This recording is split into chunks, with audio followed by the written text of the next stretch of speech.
Psychoanalysis. Psychoanalysis is a theory developed by Sigmund Freud that focuses on the study of the human mind, especially the subconscious. But what is this theory based on? Well, simply put, on four simple pillars: drive, conflict, repression, and the unconscious. Drive and conflict. This is the force that controls or directs our actions and thoughts, creating internal conflicts. Freud believed that drive is what creates conflict, and the most interesting part is that these conflicts are entirely inherent in the human mind. This can create some tension, and the brain opts for repression. What is repression? Suppression. This brings us to the explanation of a basic attitude in people when they find themselves involved in embarrassing events. Suppression is responsible for suppressing these effects, but not eliminating them. In general, it is most powerful when we erase childhood memories, no matter how intense they are. These memories don't really go away, they're just suppressed. And where are they stored? The unconscious mind. Freud explained that the unconscious mind holds a significant portion of memories that we don't want to keep, or deeper things that are rooted in our principles.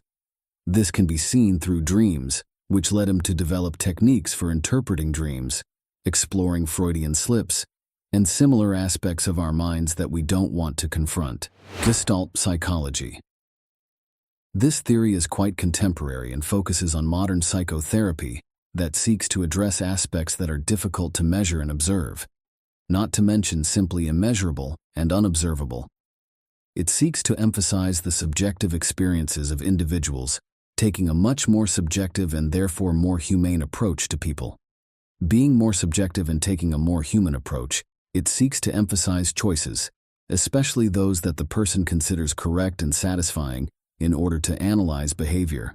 This theory seeks to address perhaps one of the most complex subjects, human behavior. From the Gestalt perspective, humans are seen as entities capable of developing in their own unique and free ways.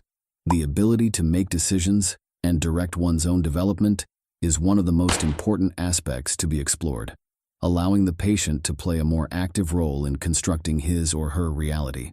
In other words, Gestalt theory posits that the individual is capable of self-determination, moving away from perspectives that seek to minimize or limit the understanding of the human being to mere observable aspects. It focuses on freedom and autonomy as fundamental pillars of psychological development.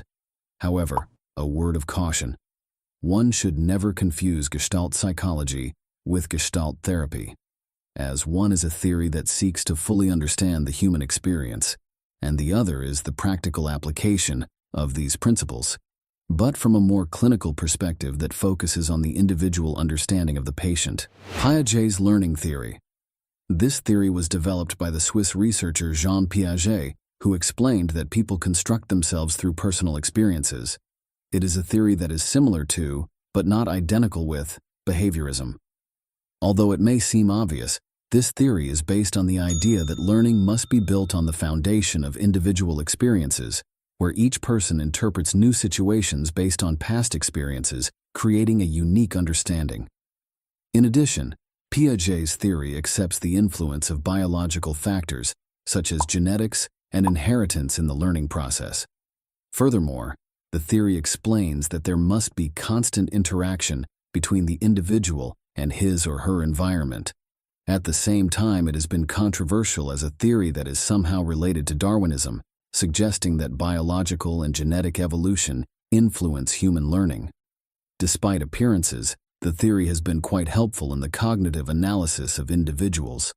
Piaget's theory of learning does nothing more than emphasize the importance of personal experience and biological interaction in knowledge construction, and, despite initial controversy, has left a significant legacy in developmental psychology. Sociocultural theory of Lev Vygotsky. This theory is somewhat related to Piaget's theory. It stops trying to focus on the individual and aims to shift attention to society itself, explaining that social interaction is crucial to the acquisition of knowledge. In other words, Vygotsky proposes that society is not only an influential environment, but also an essential tool for learning. This theory changed the perception of learning psychology in the 20th century and brought forth different analyses of how to approach the interactions between the individual and the environment. It represents a complete improvement over previous theories in that it asserts that society not only influences the individual, but also acts as a global medium and indispensable tool for the acquisition of knowledge. This constantly evolving theory helped to understand society from a more cognitive perspective, focusing on catalyzing the most essential aspects of its development. But how important has it been for psychology?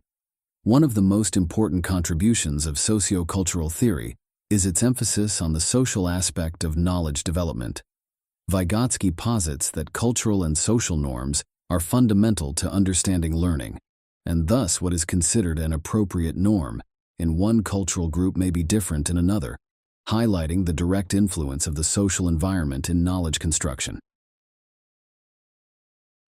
Bandura's social learning theory. Now we move on to another learning theory that focuses on different aspects of the previous theory in a very general way. Bandura's social learning theory focuses on the idea that people acquire knowledge by observing others and, as a result, change their behavior patterns based on those observed behaviors.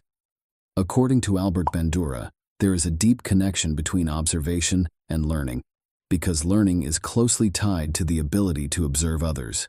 The perception of others' actions and the consequences of those actions play a crucial role in the construction of knowledge.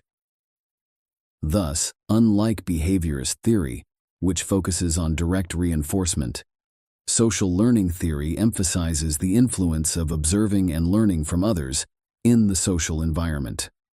Unlike other theories, it attempts to go beyond simplistic cognitive elements and delve into the analysis of what is observed. Yes, as it sounds, it is a theory that goes against some of the others we have mentioned here, but that is part of the studies and analyses conducted by great psychologists. Cognitivism theory. Edward Tolman was the person who introduced this theory, which aimed to analyze the mental processes of perception, thought, and memory that were considered unobservable. Thus, through behaviorism, he showed that learning involves internal processes and problem-solving, challenging traditional behaviors ideas. Cognitive psychology has thus sought to explore these processes and delve into understanding how the mind processes information and behavior, even manifesting itself in studies of semantic encoding and memory. Aside from the fact that this has helped to understand many cognitive disorders, I feel that it has been of real value to the world of psychology and cognitive behavioral therapy in recognizing the importance of internal processes in changing dysfunctional thought patterns. Thus, influencing behavior brings significant improvement to this field. Humanistic psychology. Perhaps one of the most interesting theories is humanistic psychology, which clearly focuses on the human being from a global perspective and is not limited to a single area, unlike other theories. It seeks to encompass all aspects of the individual, their thoughts, emotions, life context, behaviors, and their respective solutions. It emphasizes the importance of the human being above all else, giving great value to his or her entire being.